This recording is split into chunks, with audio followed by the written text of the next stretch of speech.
Нерегулирано кръстовище е кръстовище, на което нямаме знаци поставени относно предимството.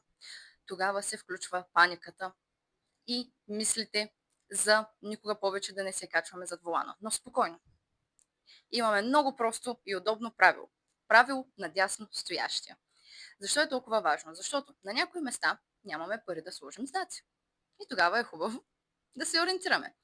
Тези места най-често срещано са между блоковите пространства и на паркингите. Но е страшно важно да знаете кой е с предимство. С предимство винаги е дясно стоящия, когато нямаме знаци относно предимството, повтарям. Така, как ще разберем кой е дясно стоящия?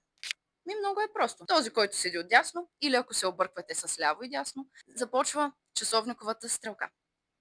Накъдето се върти часовниковата стрелка, натам е реда за преминаване.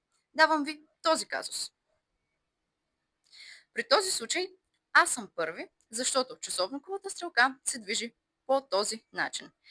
И така, първи автомобил съм аз, втори е другия до мен.